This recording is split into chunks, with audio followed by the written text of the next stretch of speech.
Why, hello, everyone. Look who it is. Oh my. Deb, your name is Christian. That's amazing. I had no idea. Well, welcome, Christian. You look so lovely today. Oh, there it is. Now it says Debbie. Wonderful. Hi, everybody. How you doing so far? All good. Fabulous. You look fantastic. Can I just say you look so fabulous right now? Why, thank you, darling. All I did was I put on clothes. That's all I had the strength to do today. Honestly, what you don't know is from the waist down, I am not wearing only dog fur. That's all. Just dog fur. The black looks good though. I had a lint roller for that, so it worked out well. I'm gonna go ahead and put this link on Facebook so people can come in and join when they are ready. Now that we are live on Facebook, look at that, Debbie. We're syndicating, and perfect. Maybe we'll have Liz and Hector, or Lector, as we call them, join us eventually on this call. I haven't seen them in forever, but we will find out. Okay, so today, guys, let me tell you who we have on. This is really cool. I'm trying to do a little bit more variety in our calls, in case you haven't noticed. But today is Wednesday, and we stick with the theme of women and minorities on Wednesday. All of this is designed so that you guys get exposed to other individuals who will encourage you to pursue your dreams and give you this little bit of extra grit to realize that you too can make a difference and do something bigger in the world. I have a very dear friend who's joining us today. Her name is Debbie. Now, on the personal note, I'll tell you a little about Debbie. First of all, she's a fun dancer, loves salsa music, and is a great mom. All of those things are true. You have to admit it, it's my show. So other than that, she has a story that's going to rock your world today.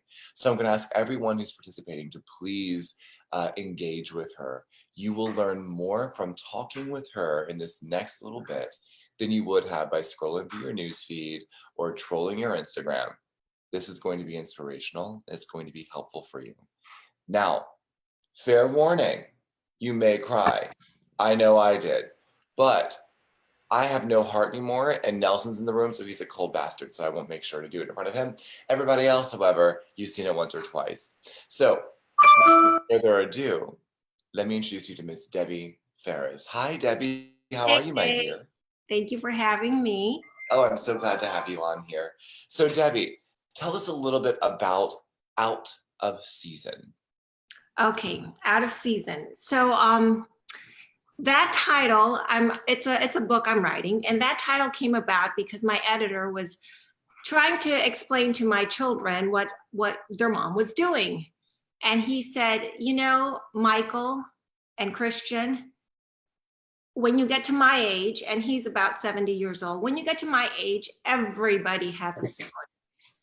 The only thing is that your mom's story was out of season, and that is going to become the title of my book. So that was a perfect introduction to why I'm having her on. You see, so many people are so scared to do something significant because it seems like the first steps are just so much. They always look at the finish line, at the final product, and it's so far down, they forget to even start the race. Debbie, why did you decide to write your first novel? Okay, so a little bit of background. About 10 and a half years ago, I was suddenly widowed. And at the time, my kids were 10, 8, and 2. So it was not, my husband was sick, but it was not the outcome we ever expected. And I found myself just, you know, having to raise kids. That was 10 years ago on my own. So I often say I am not a single parent, I am an only parent. That being said, as my husband was sick, you know, this is back in the day when there were no blogs, there was just a long time ago. I used to keep in touch with my supporting network, my village, through emails. And later on, as the whole experience unfolded, I found it very therapeutic to write letters to my husband, even though he had already passed. But it was just a way to express what I was thinking, what I was feeling. It put order into my thoughts. And then I shelved it. Years passed and I just put it away. what ended up happening is about 6 years ago, someone, and I help other widows, other sudden widows, especially, people that are maybe our parents' age. It's a fact of life, death and taxes are the only certainties. But at my stage, I found myself very lonely. I was 41 years old. I did not have any other friends that could even possibly relate to what I was going through. So I digress. One of my friends lost his wife to cancer, and he wanted to talk to me. He just could not, no one could understand what he was going through. But for me to put myself in his place, 4 years had passed. So I went back to my notes and my journal, and I was able to get myself into the 3rd month of losing your spouse. And then that's when I realized that I had some material that could probably help some people along that journey. So that was the first inspiration for the book. So how many letters do you think that you wrote? How many letters did you end up writing to your husband after his passing? Well, I had emails, and then I had probably the first month I had one every day, one maybe every 2 days. And then it was maybe once a week. Eventually it was once a month. And so I don't know. I have many journal entries. Many journal entries. Mhm. And I love that you said that you did it because you found it helpful, because you were doing it. It was really a form of self-care, as well as connecting to the memory of your late husband. I'm sure some of those entries were sad, angry, confused, Mhm. lost. As you went through, so 10 years later, you decide that you found this mission, that you have a calling to help others who need this level of support, because when life happens to you, you're not ready for it. Oh, no. If you lose something like that, there's no way to be ready for it. So what did you take away from these entries a decade later? Like what were some of the things you took away from who you were at that time? The wonderful thing about writing is that when you look at those raw entries, I realize how much I've changed. I realize all the growth that has occurred. I realize what I'm thankful for. The idea of the book didn't just come suddenly. The idea was germinated, let's just say 6 years ago. But at that point, my kids were in the throes of adolescence. And that's just not the right time to take on a new project, as you would know, Jake. So and then I was told that my entries were, the diary format was just not going to work, and I needed to take writing classes. And I'm like, oh, good Lord, I'm not going to take on that challenge at this point in my life. So I shelved the project. And then I found the space to do it just a couple months ago. And then the pandemic has been one of those opportunities where, let's do something good. So you took COVID and you actually made it into something beneficial. Oh, yes. Yeah. Oh my. So how long? So you decided to write your book in January, correct? I started it in November, but then in January, I really got like the push to do it. I met an author who decided to mentor me, and that has worked out that way. The power of mentorship. What difference did a mentor make in your process? Total difference. I had originally conceived this as this is what I did, this is how I faced it, and here you go. This is how it feels, because I wanted it to be kind of like a manual for people that were going through something like this. Well, my mentor was like, you got really good information, really good stuff that's helpful, but no one's going to relate to that. They don't know who you are. Your friends do, so they love you and they'll read it right off the bat. They get it. They get what you're saying because they're your friends, but you've got to build this like a novel. You have to be a character in the novel. So, and making yourself a character is hard to do, because you really have to look at yourself. Yeah. In the light, you're very vulnerable. Trust me, I know about being a character. Well, you play characters, you dance characters. I've never been my thing. So that was a huge stretch.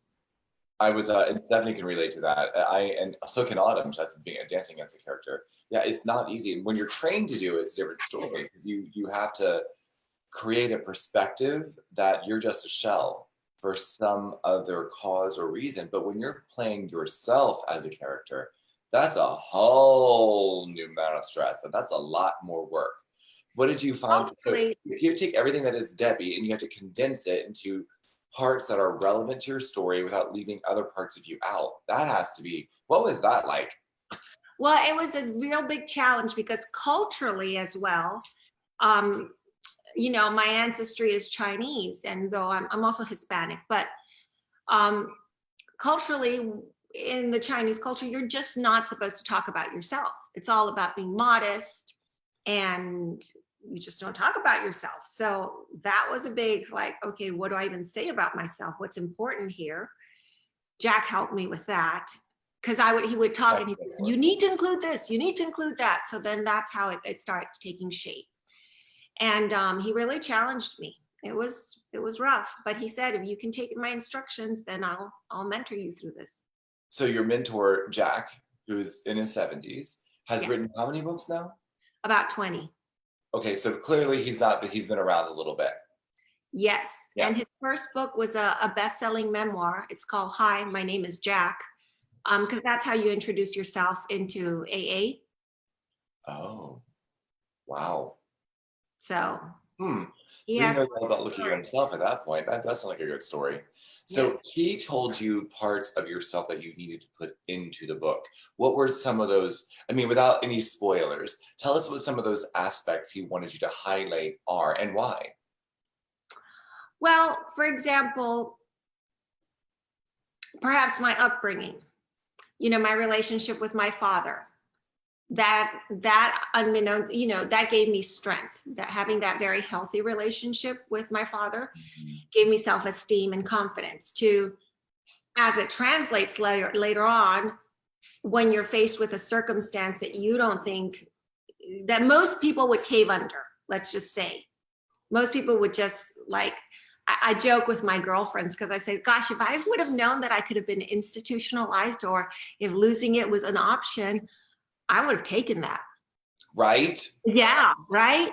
But I didn't even think about that. That's just not an option. You got to carry forward here.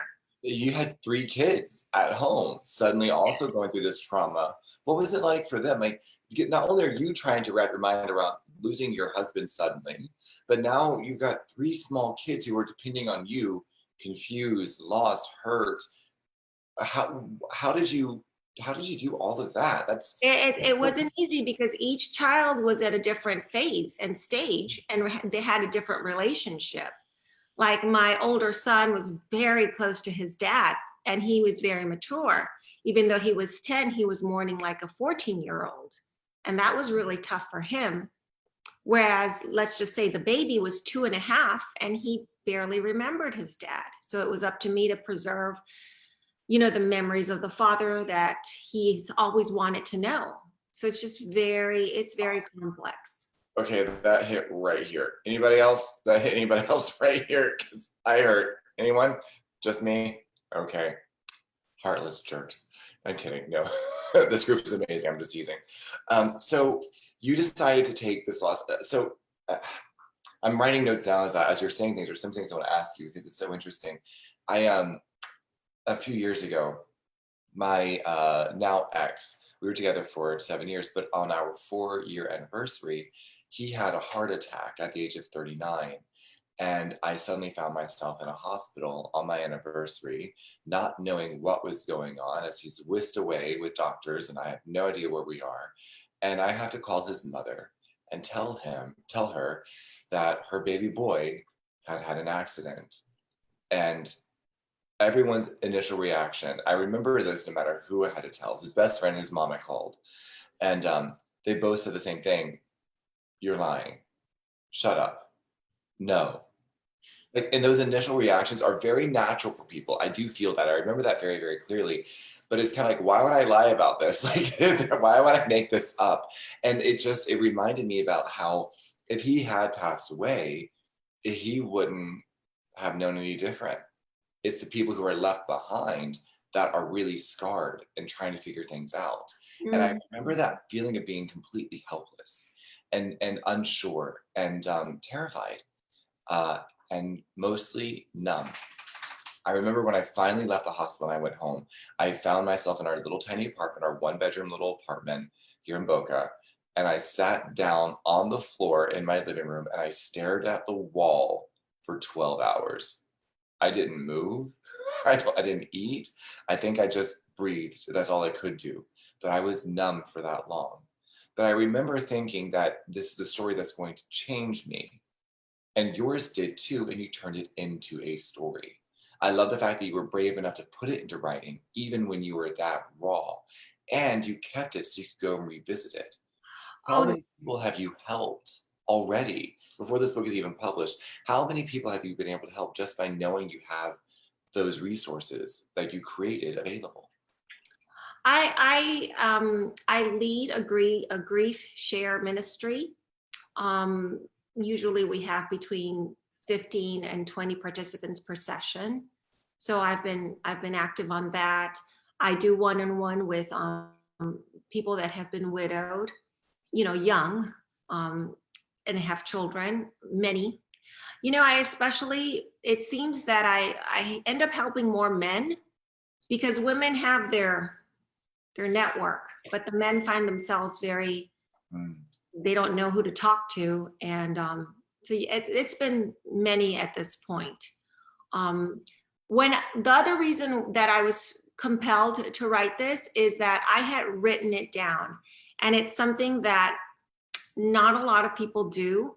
And think of all of you who are on this call, think about your most painful situation or memory, whatever it may be. And then think about how you feel 2, 3, 4 years after that. Do you remember your first day? Do you remember your first week? Do you even want to remember that? And I think the answer is no. If you've moved on, you do not want to go back there. So those journal entries helped me go back there. And that's why I thought it was a worthwhile endeavor, because not a lot of people would have documented, your pain, basically. You're right. When you move on from it, you're ready to move on. Like, you're done. You close that chapter. You don't want to think about it anymore. You want to move on, because who wants to look at that nastiness? And especially when you lose your other half so young with a family, you had all these dreams. It's so cool that you have it. What I'm loving is the fact that you're able to share it. And so how would you describe your book? It's not a memoir. You told me that. You're not doing it as diary entries or journal entries. What would you describe? How would you classify your book, or can you classify your book?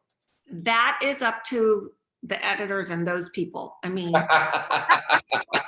I'm like, I don't know. I don't want it to be a memoir because it's not, it is my story, but it's not my life. Although it has snippets of it. And I would want to say it's more of a self-help or that type of book. There are journal entries when pertinent. There are a lot of journal entries. So I don't know. It's going to be of a style of its own. Who knows? I can't wait to read it. So how long did it take you to actually? It's not, you just finished it, didn't you? Just last week. Last week, I wrote the final chapter last week. Yeah. Guys, I want you to remember, she has done this in 11 months. She started in November, started doing it full. Well, it's not even October yet, is it? Is it October? Where am I? No, let's just say I finished in beginning of September. So it's been 9 months. 9 months. She wrote a book in 9 months. Now that means 9 months during COVID, with the teens back home. Oh dear God, let's talk about that for a second. She was ready to have just her and her youngest spending time with him, and then Corona hit, and her oldest 2 boys are now back at home. Dear God, no wonder why you were either going to do one of 2 things, honey. Let's be honest. You were going to turn to book writing or turn to drinking. One of the 2, because you needed one of the 2 things out of here. Oh my goodness, yes. Sorry guys, I can't handle your nonsense right now. I'm writing chapter 7. Well, I'd say but it was very predictable because they were doing their classes on Zoom or whatever. Then you'd hear them walk out of their bedroom, open the fridge, close the fridge, open the pantry, close the pantry, come around and say, Mom, there's no food. We're hungry. And then just circulate like caged tigers. So I started saying, you know what? I am Debbie Exotic. Well played. Good reference. I give it a 10. Debbie Exotic and the Tigers. My gosh, exhausting. So anyway, so you wrote this in 9 months. Did you think when you started this, it was only going to take you 9 months to do? Actually, I did. Once Jack came on board, I wanted to finish it in 5 months. I had given myself from January to April, full time, just at it. But then the pandemic hit and I had the kids home. So my writing time was just reduced significantly. But did you find that because it was reduced, you were able to generate other things as you had to stretch your timeline? Were you able to think of other things more or come with a different perspective? No. I think if I would have had the no pandemic, I would have been able really to finish on time and target it. But well, it is what it is. So hey, you wrote a book. Anybody else here written a book yet? Anyone? No? Remember, all right. Everybody has a story. Yeah, it's very true. And I really like that you're saying that everyone has a story and that yours is out of season. I don't think it will ever officially go out of season. I think this is a lesson everyone needs to take into effect because it all affects our lives. We always have some sort of loss. And it was such a healthy way that you managed this because you were alone when your husband died, right? Your parents weren't nearby. You talked about the power of your village. Who comprised your village? So the year before it all happened, I had been very active as PTA president. And so my village consists mostly of parents, of moms, with kids in the same ages or grades as my children. And as the whole crisis unfolded, they were there to help me with the pickups, the drop-offs, the meals. I would come home from the hospital and there would be a meal at my doorstep, or stuff like that. If I needed books, which back then just to get anything meant going to a store or to the library, no Amazon, nothing like that. I just sent out an email and say, hey, I need books, he's bored. And then they'd arrive. So yeah, the village was quite good. That is amazing. I love your villages because I always on this show we talk about the power of the community and having a strong community that you actually engage with, who you can be vulnerable with, who you can actually grow with. And yeah. Do you still have a lot of those same village people? You know what? Some of my besties just still remain my best. They've taken care of my kids. It's a juggling act. I say I am a juggler who's in a unicycle, who's in a tight wire in a 3-ring circuit. That's me. And I'm also Ticketmaster. And then she's also the janitor afterwards, on the unicycle, sweeping up the pecan shells. Yes. I don't know. I haven't been to circus in a long time, except for Cirque du Soleil. I love Cirque du Soleil. I think everyone should love Cirque du Soleil, right? Awesome. Stephanie, I'm amazed about that. Or Carlos, seriously, people? No reaction. Fine. You guys just go about. Mm-hmm. I haven't been. You haven't been to Cirque du Soleil? Nope. Girl, you're a dancer. Get your assets there. You will not want to leave. Just saying. My old roommate, she used to be a Cirque du Soleil. She was like one of the Cirque du Soleil main dancers for one of their particular tours. And then another coworker of mine a couple years ago was also a big Cirque du Soleil performer in Vegas. Well, both of them were actually in the Vegas tours and stuff like that.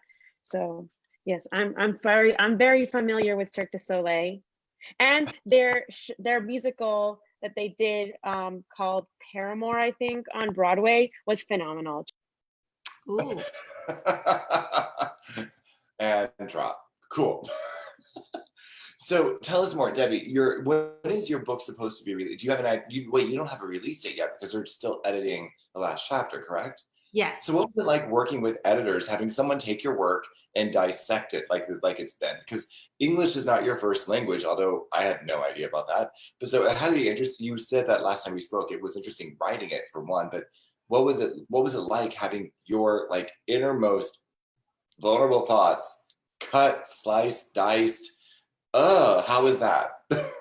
You know, it was really interesting because I had several people working with me, and the first one was first of all, I didn't take any of my grammar, their edits on my grammar personally, because again, English is not my first language. So I'm like, this is great. I mean, whatever you want to read out, that's fine.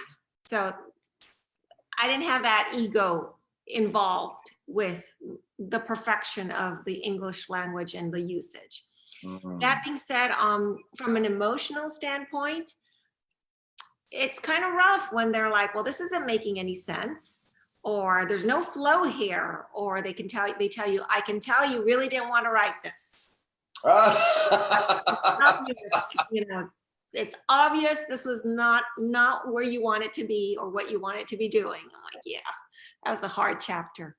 So they had to take a more clinical approach because that's why you hired them, right? You brought them on so they could actually be objective and actually give you, turn your vision into a reality, which is never easy. So you really do have to divorce yourself from that.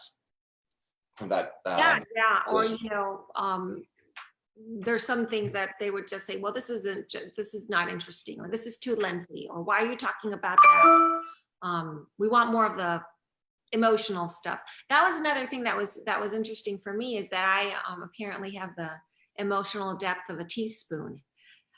I'm not very emotional here. And I had, but it's a very emotional subject, and I didn't want to get into, you know, when it wasn't, but I had to. So the emotional depth of a teaspoon. Oh my God. I think I need to write that down and make it a bumper sticker. That's hysterical. The emotional. Okay. So I am not very emotional, Jake, just to say. How would you have time to be if it's been the past decade trying to take care of 3 boys that they're ripping across your house and then showing back up again? And you came off all this nonsense. How are you supposed? You don't have time to be emotional. No offense, but I also know that you're not going to be emotional when you're Chinese either, from what you told me. No. Just saying. Okay. But you're also part of this Latina. No, that was stuff that's in the book, because my editor, Jack, my mentor, thought you need to put this in. So no, I am, let's just say, racially 100% Chinese, but ethnically, I mean, I'm 3rd generation Chinese born in Latin America. So my parents were born, my grandparents were born. So I can dance, that's why I dance the merengue, the salsa, all of that. Yeah. Because you were in Venezuela. Where else have you been in that? Yeah. You said So I was born in Panama. I grew up in Venezuela, and then I went to school in Mexico, and I worked there. And when your husband passed away, you were here, but your family was still in Panama? Panama, yes. Okay. So you really were alone except for your village. You didn't have your family ties to support you at that time. Yes. Did that play a role in the book? It did, because, within a couple months after he had passed, there was a decision to be taken. Do I stay in the US, or do I go back to the protection and the nest of my family in Panama? And I would have had my parents' help and whatnot. But my vision had always been, the kids are going to eventually come to the US to study. That's just kind of what you do. And I'm like, if they're going to end up studying here, why not? Why not be here already? It would give them the best opportunities.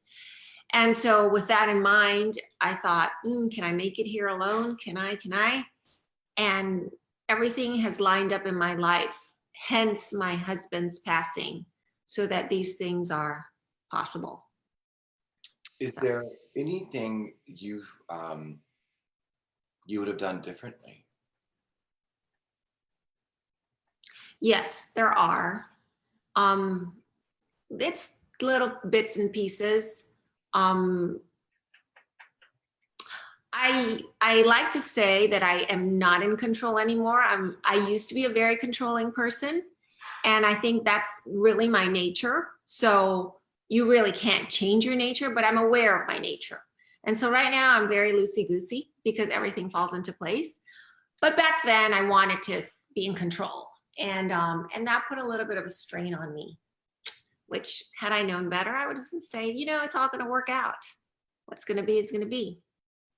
It does work out, doesn't it? Yes, The it thing does. I think most people, I was asked this, I had this, it's surprisingly, it's a common question when you're dating. People are like, do you believe that things happen for a reason? I get asked the question all the time, usually when they're about to move away. And my reaction is, no, I don't. Like, things are going to happen regardless, but you do have a say in what happens and how you react to them or how you respond to them. So things can work out if you let them work out. If you want them to spiral out of control, you can also have a say in that too. But the thing is you have a say in it. So if you want it to work out, you have a say in it working out. Does that make sense? It does. It does. And I'm a believer. I tell the story in the book, and it might be lengthy, but it's kind of a joke where, there's terrible floodings. Let's just call it New Orleans, Katrina, and the water's rising and you're climbing to the top of your house on the roof. And this guy is just saying, dear God, help me, save me. And there's a guy that comes by with a rowboat and he says, hey, jump in. It's just a quick jump and you can climb on. And he's like, no, don't worry. God's going to save me. And then someone else comes by with a helicopter and, is going to throw him a line and just hang on to the line. I'll save you. He said, don't you worry. God's going to save me. And then the water, comes up, sweeps him away. He dies. He comes up to, the pearly gates and says, what happened here? I thought you were going to save me. And God's like, I sent you a rowboat and I sent you a helicopter. Like, so the moral of that story is that I believe you've got to, work hard, you try, and things will fall into place, but you got to put, part of yourself. You got to recognize the blessings when they come. And you got to take advantage of them. Exactly. And they may not come the way you want them to come, but they do come. Of that, I'm so certain. You just reminded me of something else that I learned when my partner had his heart attack. I used to pray, God, give me a sign. Everyone wants a sign, right, Marlon?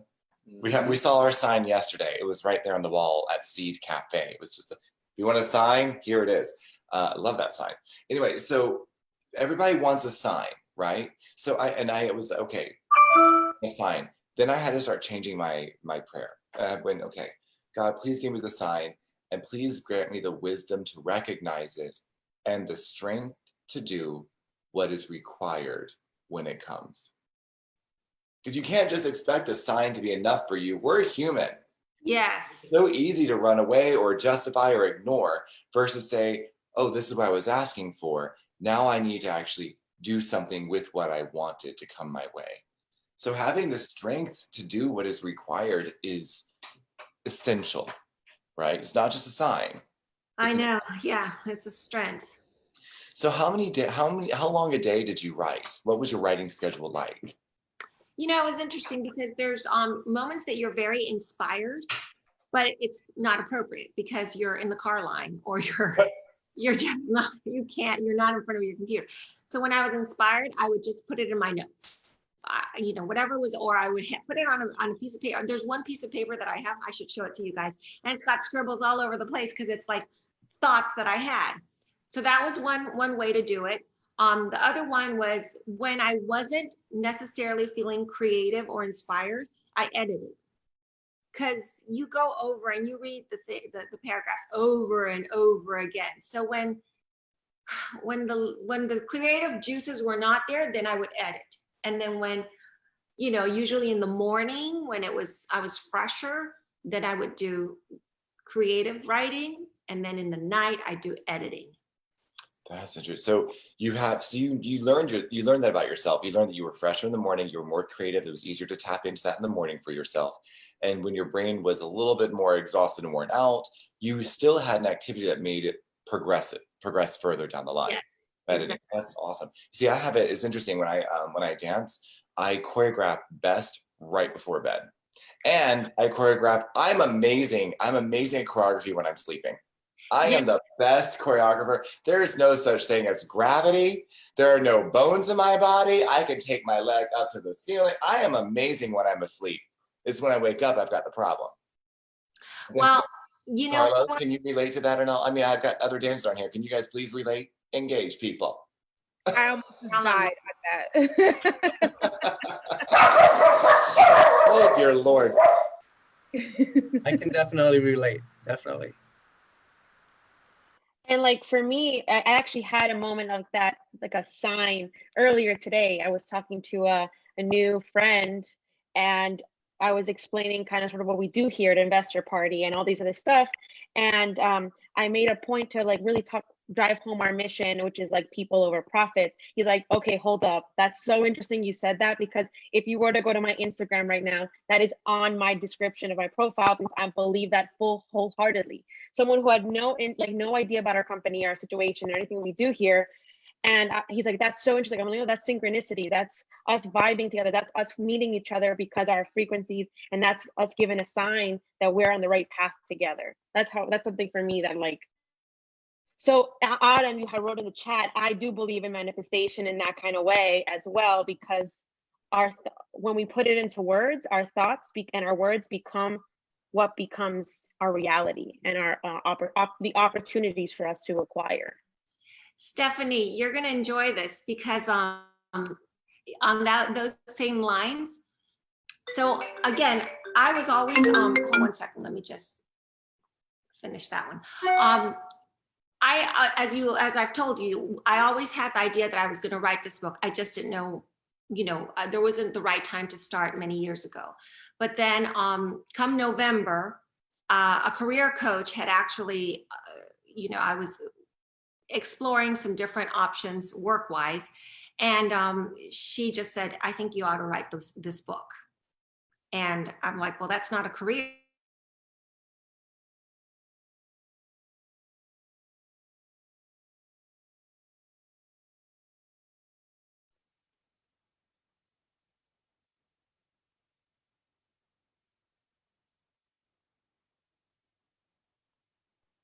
I'm sorry, I cannot deal with this, you guys. Oh, Adam, you don't even know, because I'm waiting so we can do our favorite tagline. Hold on. Hold on. She'll come back. It's okay. It's coming. It's getting so interesting. Okay. What the hell was that, Jacob?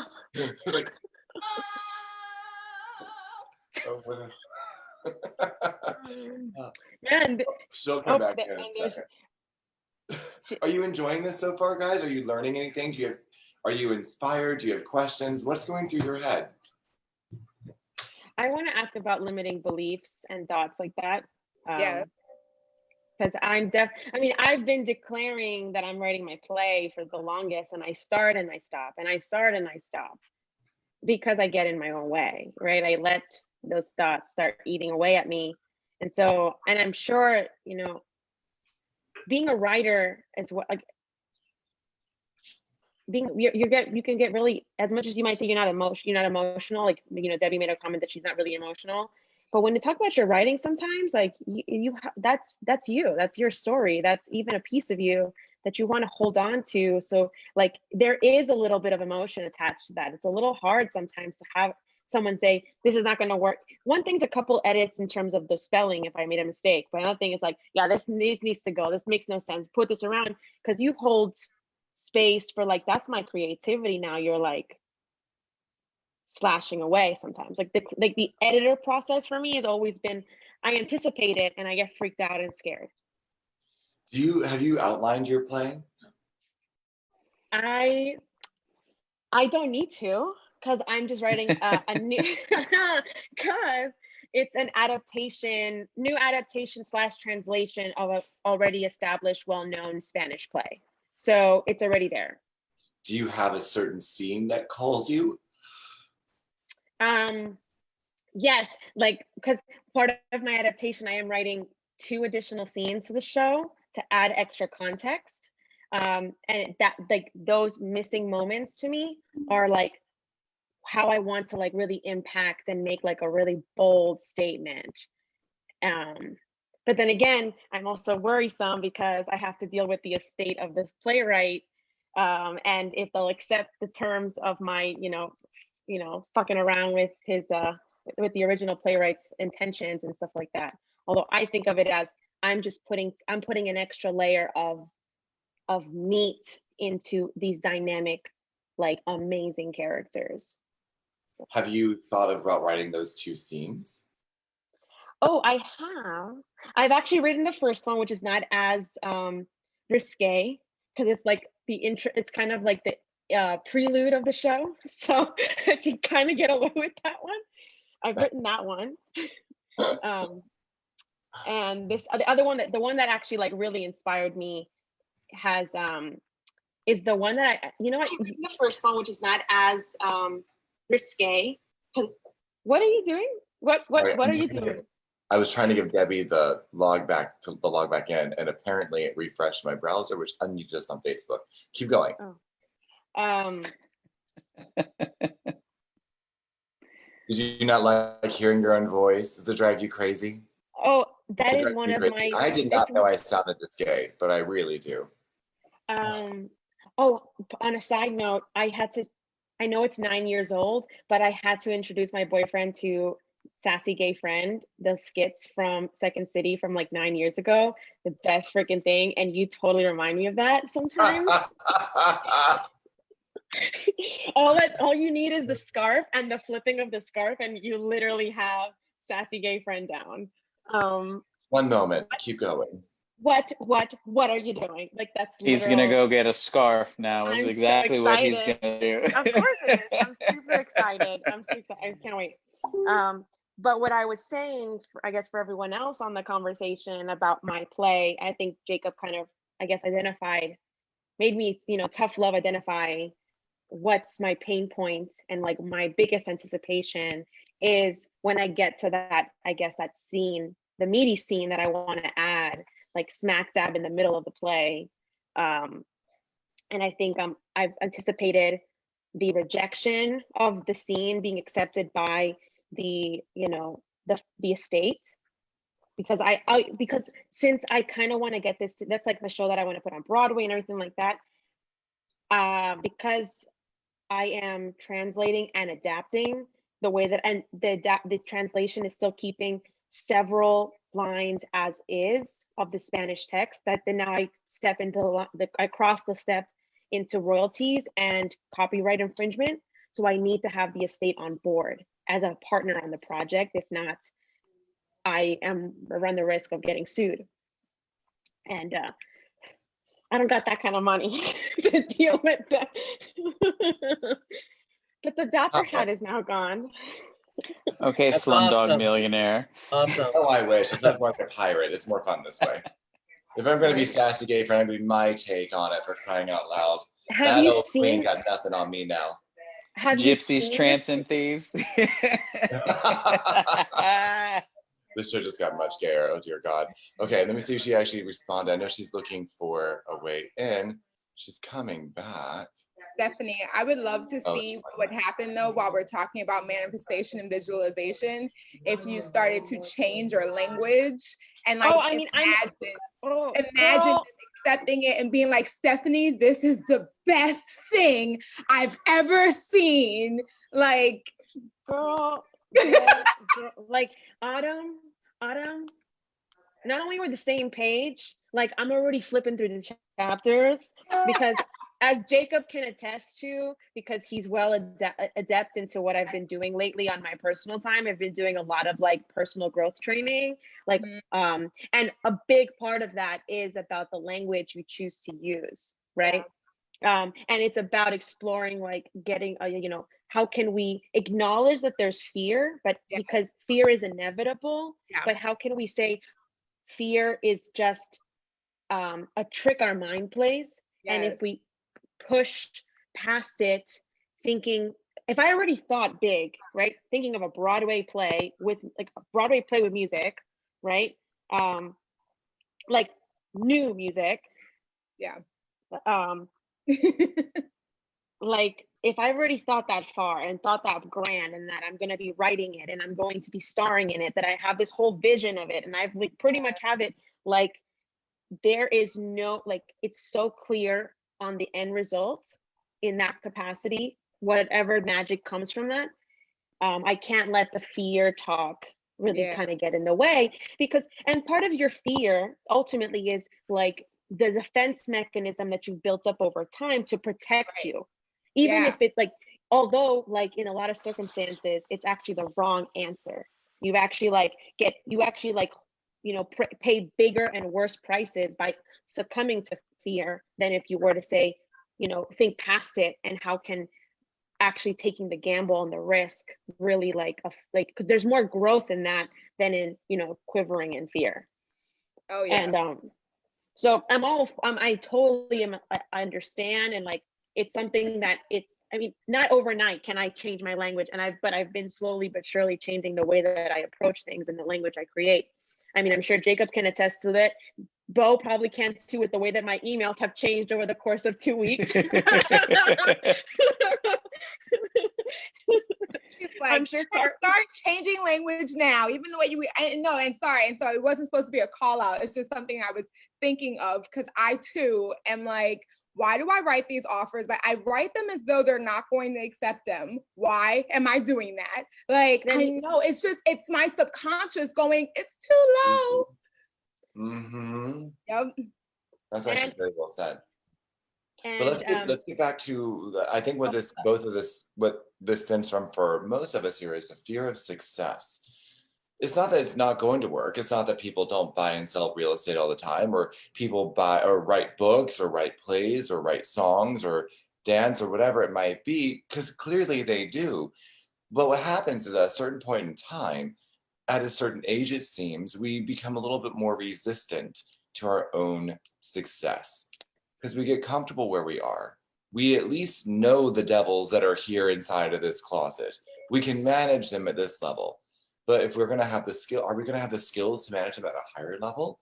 Are we going to be able to tap in and tackle these problems at a bigger version of ourselves? But that's where we get lost. And that's where we underestimate what we can really produce, which is why when Debbie shows up, she's still trying to get back in. There's something I want to hear. Yeah, Mimi, it is scary as hell. You know what's also scary? For me, dying without significance. And there's something to be said about that. If you're able to come in and you're able to recognize that, yes, this may not go as I anticipated, and I may not have the skills to conquer all the challenges that are going to come my way as they come my way, but I'm going to trust in myself that when those opportunities or those obstacles come my way, I will be able to handle them at that point, that I will have developed the skills to handle those issues at that point in time. Does that make sense? Don't expect to fix the problems of tomorrow with the skills you have today, because tomorrow you're going to have new skills. But you just got to show up and push every day. Hey, Bo, when you first started working out, what were you bench pressing? Oh, hell. Think back to childhood. Clearly. No, it wasn't childhood. I actually didn't touch weights until my final semester of college. So it was January 2008. I don't know, maybe like 120, 140. I'm not sure. And I really don't remember. In time, would you have imagined that you'd be bench pressing what you bench press today? Well, I've kind of regressed, but no. You're not helping me prove my point, Bo. Go with no, I mean, I get your point, but I'm just being real with you. Fine, never mind. Take your inflated muscles and go away. Debbie's back. Sorry about that. I don't know what happened. It was so weird. Well, I had a costume change. So we're glad you can be a part of that now. We were talking about sassy gay friend, and I decided to, become one. It looks like my throat was slit, doesn't it? I was like, this is not very. I like the mask that you had the other day. Thank you. Is that cute? You just tie it up and you drop it. It looks like a scarf. Not that I have that on purpose. Totally. Yeah, I mean, if you're gonna be in Corona, you might as well be fashionable. Seriously, this whole like, And I'm not with just you on one, that. you had two. yes, I have two. I had a second one made, which is fabulous. It's true. So, Deb, we were just talking about limiting beliefs. Was Autumn? Did you have a question about limiting beliefs? Was it your question, or was it Stephanie's? Autumn. So it was mine in particular, but Autumn, I think, also just resonated it. And so basically my question is like, what kind of like what limiting beliefs did you kind of have to talk yourself out of, and how did you talk yourself out of them through the process of writing your novel, your story? Well, one of those limiting beliefs is like, if my ego gets involved, then I'm like, oh, well, people like this book. And then I have to say, that's not why you're writing this. You're writing this, if you change one person's outlook, that's all the reward you need. So I think I put that limiting belief to bed. And I was like, you know what? And that was actually really, really good, because when I met with my mentor, so I hadn't finished the story. This girl connected me with this author, and I just wanted someone to tell me, is this worth, do you think that there's potential here? And so I told him, I just want a very objective opinion. So he said, okay, I'll read your first chapter. And after he read the first one, he said, yeah, I have a few more questions. So he read the second and the third. And he was like, okay, yeah, this is what I would do. And he gave me some feedback. But my whole point with the limiting beliefs here is that when I told him what I wanted to do, I said, listen, I'm not looking to get published and, be big or anything like that. I just said, for all I know, I'm going to self-publish this. It's going to be 200 units, and I'll get them to Jake as his Christmas present, to my cousins, to my family, to my village, and then I'll be done. That was it. And when he heard that, he's like, you know what? I love your perspective. Let's just go with it. Oh. So that's why he decided to be my mentor, because I was open to whatever was going to happen with this project, whatever needed to be. I love that. And along the way, doors have opened with it that are amazing. Jake, you were talking about the fact that I'm paying editors. I still have not paid an editor. They're all doing it for free. Isn't that awesome? When people believe in you, they actually step up, because it makes them feel like they're doing something amazing as well. And Yes. right? It's so cool. Yeah. So it's just been amazing. So I take that back. I did actually pay a grammar editor, and she usually charges between $1,000 to $2,500. So I was like bracing myself for the bill. I'm like, yeah, it is what it is. Do you know how much she charged me? 200. 160.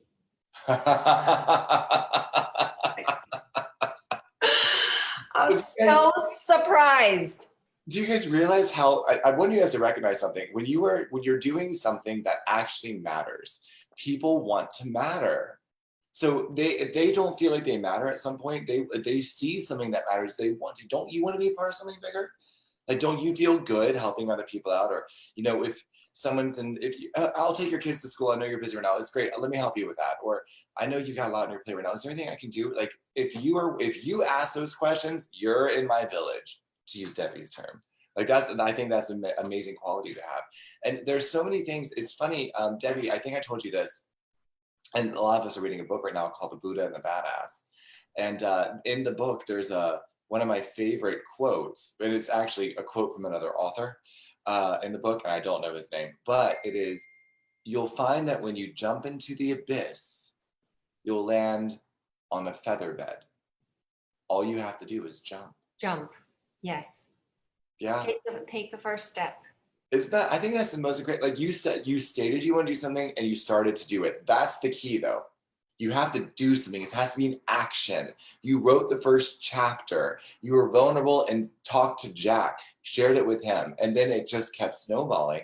And now 9 months later, you have finished out of season, and you are Yes. going to help spread this word, and we are going to help spread it for you as well. So I'm so excited to get this. When you actually have it done, what we're going to do with us on Investor Party, we're going to put a link to your book on Investor Party so people can go and buy it directly from our site, and we're going to plug the bejesus out of it. Well, what I would like to leave you with, thank you, Jake, is that it's not about well, it is a book about widowhood. It's really a book about how your identity changes suddenly. And so in that, you know, your identity could change because of a divorce, you've lost your job, you've lost a sibling, you've lost a child, you've moved, you got fired. You know, there's different reasons why your identity changes.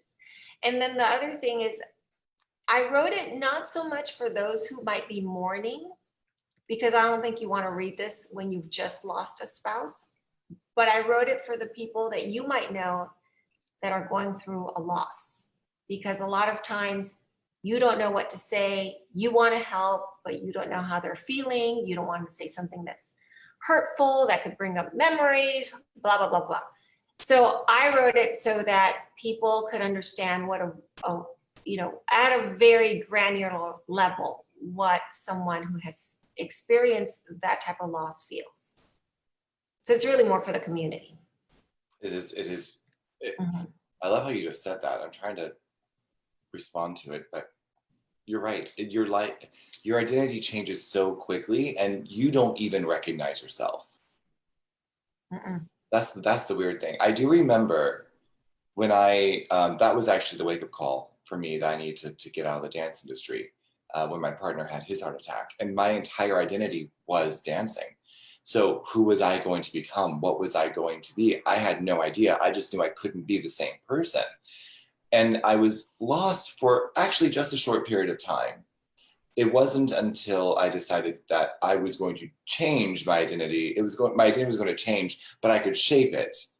When I accepted that, it became a much bigger process. So, and a much more rewarding process. And it took me about 4 years to figure it out, but I think I finally got a hold of it. Yeah.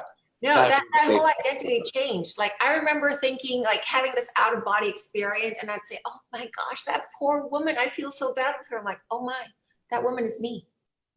I was, because I was like, oh, I feel so sorry for her. I'm like, oh, that's me. So, you know, there was a lot of that, and accepting and then, you know, you have the idea of the widow, and, you know, just close your eyes and think, what do you think of when you think of a widow? And to me, it's this little bent woman that's gnarled over and all in black. And I was like, oh, that's me. You know, to accept that was hard. So just a lot of different levels in the whole law process. It's such a personal journey too. It's so great. I cannot wait to read this book. I'm so excited. And something else you guys don't know, we're going to mention this really briefly because this is something I'm going to tie in, because it's going to make all of you feel like you can relate in another way. And kind of, it's probably not have the same impact on Debbie as it is Mimi, Stephanie, Autumn, Bo. Okay, I have here this little brochure that is something else that Debbie has been a part of, that she has started. Debbie has been taking on another endeavor as well here recently. Debbie, what is this about? So, as you can surmise from my whole journey, I'm really into health and wellness. I nursed my husband. I truly believe you are what you eat. You are eating right now your health into 20 years from now. So that all being said, I'm into that's why I'm going to teach those kids to cook, Jake. Yeah, you're coming tonight. We'll make that happen. Am I still invited tonight to come and cook? Yes, you are. I just got to make sure. I shopped and I have all the supplies. All right. So anyways, I'm starting a beverage company. Lemongrass is the main ingredient. It is so tasty. It's delicious and it's healthy, and it's really good for inflammation and anti-cancer and all of that. So, you know, the book is kind of like my mental and my soul therapy. And then the lemongrass, which I'm a farmer, I do farming. I get so disgustingly gross, but it's worth it. Yeah. Let me show you a picture. Let's see if it shows up of my, Do you my want to put it crop. up? This is my first crop. See if you can see it. Does that That's the show? first crop. Yes, it does. I'm sorting the crop there. How cool is that? So she has actually started Only Tea, ONLI, and it is actually a lemongrass tea that she has done in an urban garden. So to go along with what we've been doing, there it is, Only. My logo, but it's changing. I'm not sure if that's it. We're still doing some research on it. Hey, we got some amazing people here who are great at logos, right, Stephanie? So we're gonna, it's so cool. And it tastes delicious. She brought me a sample of it. But something that's really interesting is Debbie lives here in South Florida near me, and she drives out west and actually has rented out plots of land on a farm. Oh no, This is another they've cool given thing. it to us. This is the They- synchronicity of it all. It's been given to us. See? We walked onto that native K. We were thinking, okay, because it all started out in my patio, and then I was like, well, we cannot have lemongrass growing here like for a business. This is just going to be a jumble. So we were thinking maybe a nursery. So we went out west. Maybe a nursery would host our plants and whatnot. They weren't too hot with the idea, and we were thinking, you know, we can have the leaves, you can have the stalks, and it can be a joint venture. That not interested. But they told us, hey, there's a community garden. Well, we drove to this native K, and the farmer there really liked our idea, the project. They said, hey, you can have these plants, you can have this land, and lo and behold, I have a How many farm. plants did they give you? So originally, when we walked onto the property, there were about 70 plants that had been left there by a previous person, and they were untended, and they said, you can have these if you want. So 70 plants there for us. Turns out they weren't the right variety, and they were beyond redemption. That we learned later on. But they are still giving us the pots, the dirt, the water, the space, and they're all on board with our project. Isn't that cool? But she would have known that had she not tried.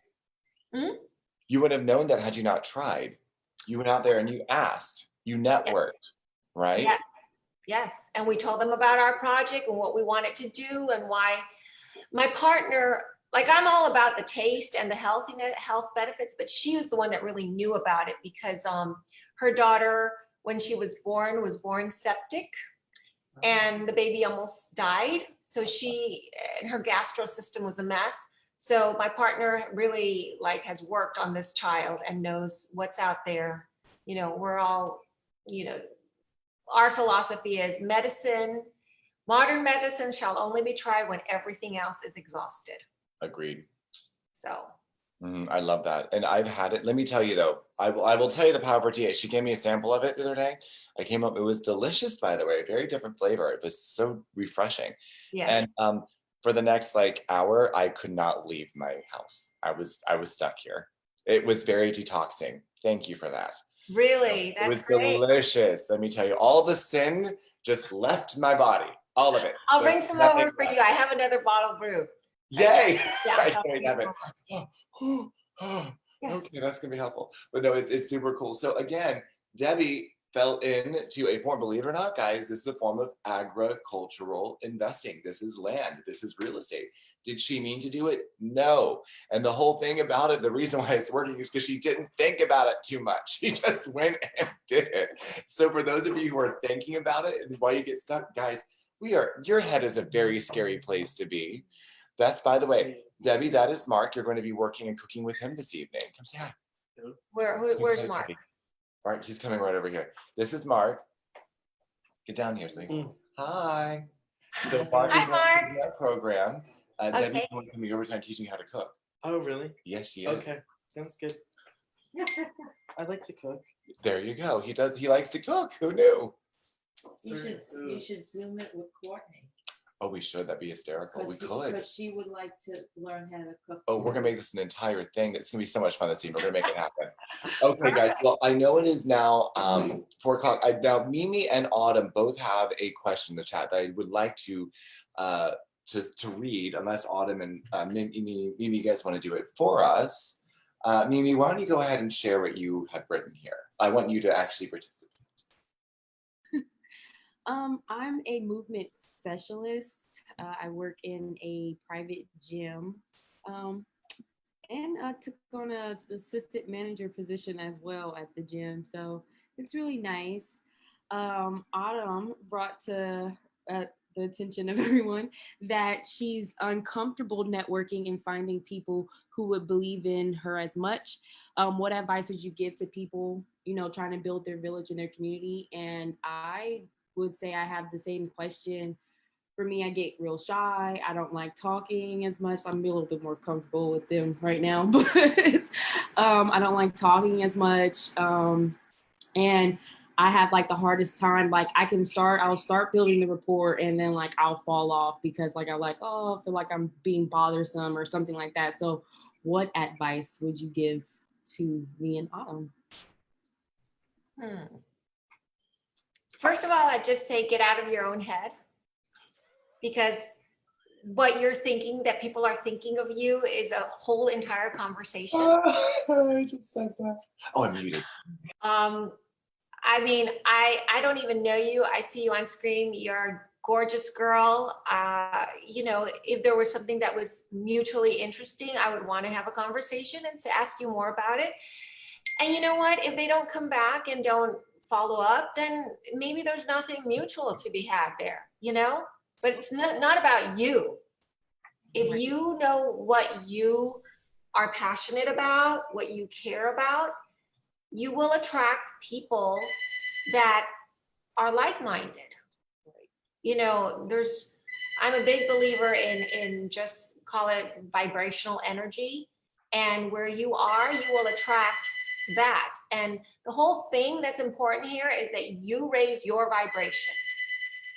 You continuously work on yourself to raise your level of vibration. So that's maybe the advice that I would give you is, okay, so what am I fearing right now? What is my fear? And go deep into that. Examine what you're afraid of. What are my hangups? Why am I hung up on this? Why do I feel that people this and this and that? And it's always an opportunity for you to examine yourself. My big thing is make all the mistakes you want during the day. Go to bed at sunset, examine what you did, figure out what you can do better, and reset at sunrise. Thank you. And another thing, like just getting the conversation started. I think that's also another thing for me. Like, I guess you said it, like just kind of getting out of your way for that as well. Cause I'm like, it's the hardest, like just trying to reach out like, hey, trying to get the conversation even going for them to even want to be like, oh, let me ignore her. Like, when you're in a network, networking is not easy. I'm just going to tell you, because it just feels so artificial and so programmed and contrived. I think I like the more like, what interests do we share? Like Jake and I share dancing together. We love to dance. So that's just a connection that we had. And it's totally comfortable for us to talk about dancing and for Jake to tell me, you're doing well, you can do this, blah, blah, blah, right? Or dance. Then you have this rapport in a situation where you are comfortable, you have a mutual interest, and then other things may or may not come. Like we were just meeting for coffee the other day because I know Jake has the teens in the house. I just sent 2 away and I just feel for you, my friend. Not easy having those young tigers prowl. So I was like, just commiserating with him. And then that's another connection that we have in a weird sort of way, because he's kind of like an uncle. I'm not going to say a dad, but an uncle. I have no. He's a dad.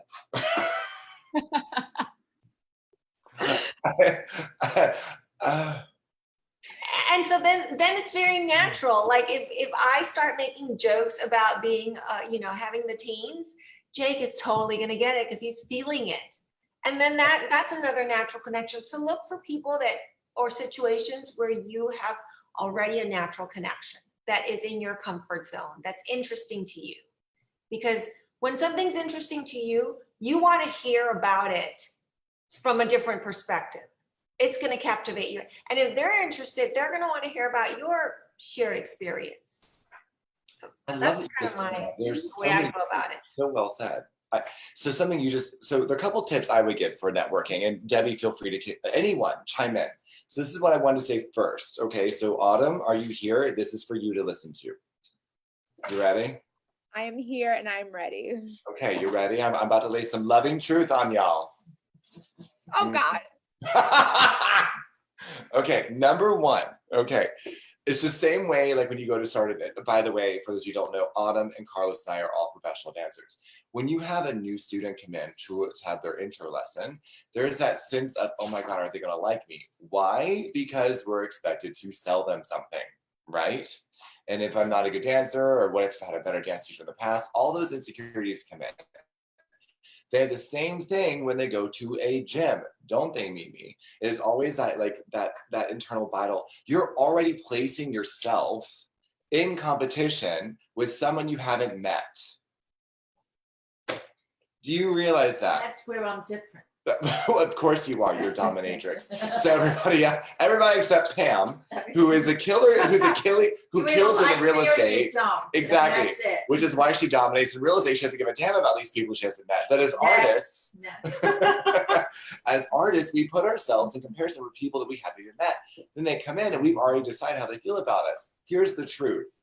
Most people, okay, are naturally going to give you the benefit of the doubt that you know something that they don't.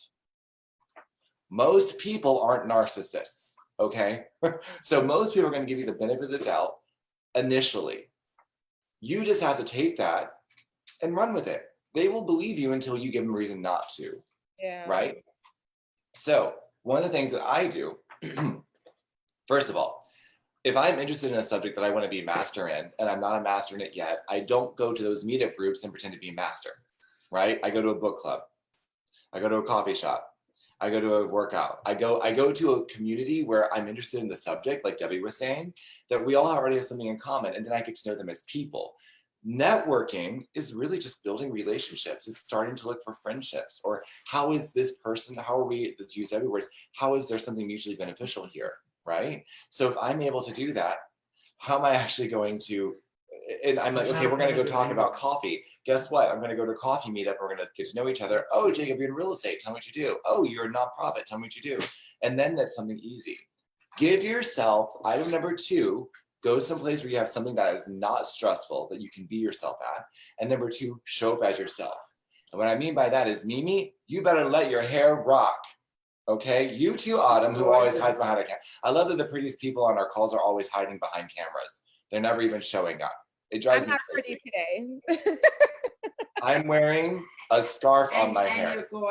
You're still really gorgeous. I've seen your skin. I hate you. I mean, I don't hate you, but I hate you. I don't hate you. Maybe a little bit. So the point is, I wear things that make people want to come and talk to me because it takes the pressure off of them. If they are drawn to come and talk to me, it's called a what's the term? A conversation starter. If you wear something that's a conversation starter and they come up to you, first of all, they're going to say something about it anyway. So it's taking the pressure off of them about what to say, right? And now you got something that you were in control. I was in control of putting this map on my head today, right? So you guys want to come and talk to me because it's going to be interesting. At the very least, look how creative he is, sassy gay friend. You see what I'm saying? Like, you can be in control of some of these things. Mimi, you have amazing cheekbones and amazing hair. If you do not capitalize on that, you're doing yourself a disservice. You're going against yourself. Girl, same thing with Bo. That's why he's shirtless all the time. People want to come up and talk to his nipples. It's the truth. I mean, he's got very little else to offer. So that's why he's never wearing clothes. How dare you? Oh my gosh. Jacob likes him that way. I'm gonna leave you stranded for a week for that one now. Oh, I'm so crushed. I'm sorry. Can you say that one more time with your shirt off? And then you also have Derek, for example. His go-to is his hair. Derek has Derek. Where's Derek? He's signing over me right now. He looks Just like pull legit. it, just Come on, Derek. Show us your hair. pull a ponytail over. Come on. Let Let's them see it. And of course he freezes. What is with everybody freezing at the worst times today? Damn it, Derek. Oh my God, he's all Oh, that wuss. Oh, Oh wait, there he is. There he is. All right. He's coming back. He better have his Deanna Ross hair. There you are. Now show us your hair. Come on, over. Nope, nope. Froze again. He froze again. Derek He's in a car. Hair is longer than mine. Yeah, that works. Oh, he's starting to move. Can we see your hair now? He's trying to. He's driving back to Indiana today, so Oh. it's not like he's. Oh, there you go. He's There, taking see? it down. Oh my God. How much? Look at Mimi's face right now. Did Derek not Look just at get Joy. that much Joy hotter? is smiling. Everyone, yeah, finally. Debbie is too. Joy finally has a smile. Yay, Joy! We know your button. Derek's hair. Mimi, I already love you. This is what we're talking about. Like, I you know, use I some of don't that came work. on. Oh my God. I just want to see like Derek take his hair down again, just like Derek, you shake better it wear like a your wig. head down. Yeah. for that one. And same with Nelson. Nelson has amazing hair. He did. And then no, Nelson's is definitely his smile, and then his personality and his brain, and then comes his body, which is ironic because he is into fitness. So the idea when you're networking, guys, put yourself up for success. Stop telling yourself what other people are saying about you, because if that's what you're thinking other people are thinking about you, it's what you're thinking about yourself. So take the time to make time for you. Make that relationship with yourself imperative. And that I'm in complete transparency here. For me, 2020 has been that year. I have been on a love affair with myself this year. And because I've been giving myself the credibility that I deserve, that I usually give to others, I have been able to start a movement, build an empire, start a nonprofit, host calls 3 days a week, meet the most interesting people while we've been quarantined, expanded my knowledge base in so many arenas that I had no idea. And it was because I networked with me. So I hope you guys are doing that. Debbie, you did the same thing writing your book. You had to get to know yourself in a whole new way, didn't you? Yep. And one of the things that I love, this is from one of a mutual friend who actually introduced us, Dorothy, is, she loves to say, be kind to yourself. And I think you have to give grace to yourself and say, just love yourself, truly. I found that's another one of those I have my final chapters called Policies and Philosophies. But one of them was, when you're the only parent, you've ever heard the saying, if any of you are married, if mom's happy, everybody's happy.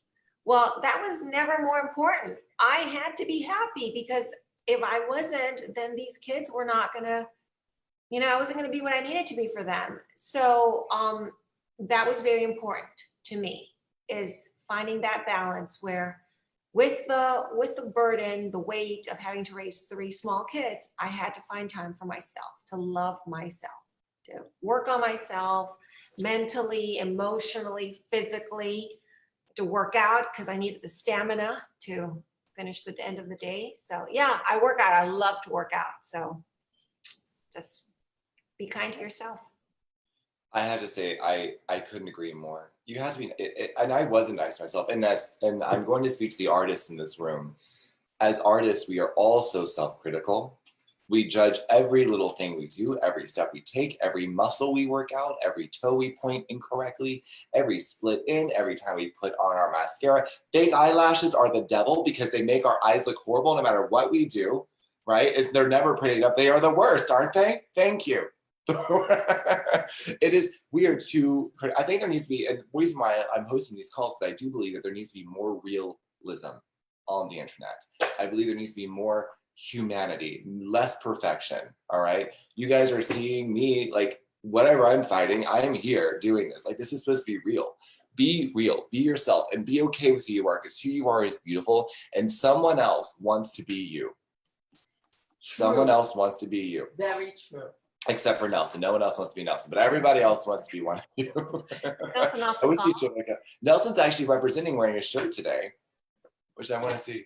Did you have something you want to say, Derek? There's the shirt. Yay! Represent. Oh. No, I was just saying I want to be Nelson. So I want to be Nelson. Nelson's awesome. Aw. See, I do stuff. Yeah. And he does stuff. He's good at keeping us together. And also, what I want you guys to recognize right now on this screen, just look at your screen for a second. You're talking about networking. I want you to recognize this. I want everyone to count how many women are in the room. Now I want you to count how many ethnicities you see in the room. No, Autumn's right there. She took her. She's no longer just a name. She's a face now. Yeah, she's on the. She's beneath. In my screen, she's beneath me. Okay, so now look at how many men we have in the room. And now think about how many straight men versus gay men we have in the room. Well, Josh is hiding, so. Yeah, and by the way, Josh is a straight guy, white straight guy. So we have one straight white guy in this room. We have 2 straight guys with really long hair today. We have 2 straight white guys with long hair in the room. That's right. Well, Josh's picture's not there, but that's it. But you see, like my point is, look at the amazing. Well, Carlos isn't white. But he's straight. I said straight white guy. Get your racism correct. All right. We're gonna be there's three straight guys. Have long hair, and he doesn't have long hair. I'm Puerto Rican. I'm Puerto Rican. Oh, there you go. And I count for 2, 3. I need to tell my employees, what minority do you want here? What boxes do you need to check? What gives you the best tax incentive? That's exactly what I used to do. What do you need proud here? right now. He just said that. I love that he just said that. That's brilliant. Oh, okay, guys. I'm going to start wrapping this up because we are having too much fun, which I love. So it's 4:20. Hi, Derek. So yeah, look, he's got it in his hand. Oh, I swear to God, Debbie, I have a really cool company, and we're professional adjacent. We're But we a bunch of misfits. No, That's I'm exactly not. what we are, and we're having a blast. We're effective. How about that? We're definitely effective. So let me go ahead and make announcements so you guys can see what's going on. Everyone in this room, yeah, Mimi, Autumn, and Josh, and James, and Joy, you 4 are 4 of the handful of people that we have personally invited to join us for Real Estate Survivor Season 2. Now, what that's going to mean is you're going to be getting an email from me once I am done with this damn grant that's due on Friday. You're going to get an email from me explaining what that means. But I'm going to tell you guys what it is right now, so you get a, because I know Autumn, you sent a really good message. I'm going to tell you. I'm just going to answer your questions right now. Okay, listen. Real Estate Survivor Season 2, invite only. What we're doing is we're bringing you guys into the fold to help us join our movement. What we promise to do is help you build your business. Just like I'm going to help promote Debbie's book, like it is like wildfire. I cannot wait to read it. It's going to be some of that. We're going to help you guys build your businesses as well. There's no cost to join. We're not doing anything like that. The thing is that what we do is we share resources like, hey, we're using this CRM. We find this one works very, very well for what we're doing. Why don't you try it? And if it works for your business, awesome. And if you have something better, share it with us, right? So it's a constant thing. We're doing things next season in Season 2 Real Estate Survivor. And Debbie, you are more than welcome to join us, you little tea connoisseur. We are going to be doing business credibility, meaning how we appear on social media and in marketing. Also business credit, how we are able to build our own business credit, because it's not your personal credit, right? It's what actually banks look at when they look to lend to a company, right? So we're going to be a couple of different things as we go throughout that. People are going to choose a major, like a major thing they want to do, either the social media or the business credit, and they're going to fine tune that for a series of 3 months, and we're going to share our experiences together. While we are doing that, we are doing deals together. We market research together. We look for properties together. We look for incentives together. We help start nonprofits together. We do something bigger than before. What we are doing is taking all the training that you already bring to the table, whether you're training in real estate or in physical fitness or writing books, whatever your skill is. And what we want to do is amplify it so you actually own your worth and you put it back out there. I'm not going to say this is easy. Marlon or Nelson, is this easy? Far from it. Far from it. It's not easy. And so hard. Yes. But it's fun as fuck. Exactly. You know that. It's what you're already doing. It's writing your book already, Debbie. It's just doing with people who want to do it with you and help you and give you insight. Mimi, it's teaching how to network, because you're gonna have a networking buddy going to functions with you to do it and having a good time. Autumn, it is doing the real estate business you're already starting, but clarifying some of the things that you don't know and giving you guidance, right? So it's all these little things. Joy, we're gonna use you like a Kleenex. We're gonna take everything you've got from the nonprofit world and we're gonna put it into practice with real estate, which is what you're looking to do. So it's taking all of your talents and we're trying to amplify them and put them on steroids and 10x your skills so that you are proud of what you're doing. You're already living your life every day. Now you just have a little bit more of a guideline. Does that make sense? Yeah? Yeah. Yes, so sir. What you get out of it is exactly what you put into it. And we're very selective with who we put into our, clearly who we bring into our cloth, because, well, look how much fun we have. Yeah. We do a new season every 3 months, but everyone ends up, we all stick together. We all do deals together. We literally joint venture. We buy properties together. We raise money together. We start businesses together. It is a very, Mimi, Autumn, you guys are worried about networking? Here you go. We are your network, right? And we are awesome people. I mean, except for Nelson. Everyone else is pretty awesome. I give Nelson's my other half. Like, I hope you guys know, I give him a hard time because I have to. Oh, what porn is he sending me now? Thanks. Anyway, so Friday, he smiles. So we are going to have, so that's going to come. Look for an email from me. Debbie, if you'd like to join, I would love to include you as well. It's just a lot of fun, but oh, it's a ton of fun. Sure. It's a ton of fun. So yeah, we'll tell you guys more about it. We meet twice a week in the evenings, and we go through challenges together. It's kind of like The Apprentice, if The Apprentice had been something that was relevant to us. And we sometimes send you food and beer with Postmate delivery. Yeah, actually, we do. Thank you guys. I really appreciate it for sending me beer and pizza. It goes beyond. This group is great. Do you want to explain what that reference is for, Bo, since you brought it up? Why was he sent pizza and beer? So we were on a very long extended call after we were done for the night. There was a group of, I don't know, what, about 7, 8 of us maybe? All of us stayed on. That stayed on until, mind you, the calls are from like 8 p.m. to 9:30, 10 Eastern time. We were on the phone until almost 2 a.m. It was hysterical. Just talking and just kind of like everybody let their hair down and just kind of had a moment. And Nelson was at home. I think you were starting to deal with the fires at that point, correct? Yeah. Yep. He opened the bottle of wine on the call and just drank it. Call for help. Okay. But 2 of our colleagues live not too far from Nelson, and I don't think I was paying attention at one point when somebody said something. I might have like ran off to whatever. But somebody decided to send Nelson pizza and then beer through the like Uber Eats or Postmates delivery. And they were like, hey, Nelson, go to your door. And he's like, what are you talking about? They're like, just go to your door.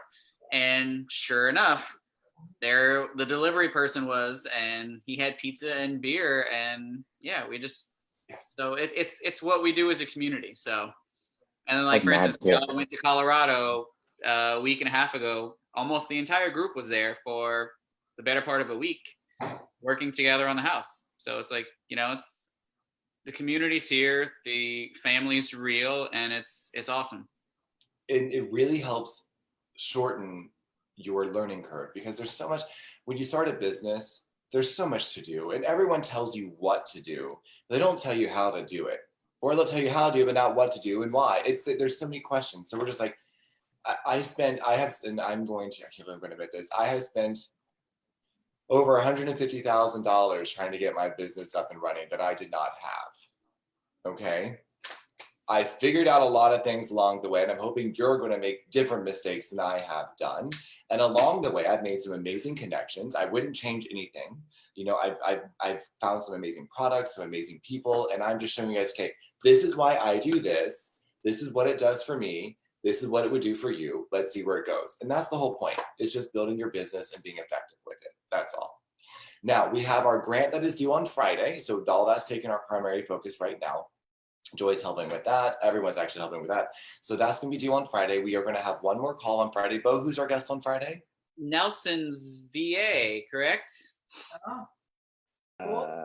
Colleague, and he'll be Colleague, explaining how to best leverage online marketing, digital marketing, specifically explaining how to properly build a website and everything that you see on page, but we're going to educate you in what's called off-page search engine optimization, all the things behind the scenes, coding and connections and all of that stuff. And tune in because he's going to be chiming in from Pakistan. So yeah, he's international. So this is going to be what we call #nerd talk. Yeah. So, you're going to be talking to a bunch of nerds, but you know, be very nerdy. We should. I like pizza and beer. Anytime they say the word code, just have a shot. It'll be crazy. We won't make it 5 minutes. So we'll get market numbers first, and then we'll get nerdy after. Yeah. And we will have the stock market update as well on Friday with Emily. Next week we are starting we're getting vamped up for season 2, so get ready for that. And I don't think I'm missing any announcements right now. Am I, Nelson Bo? No? Don't think. Perfect. No.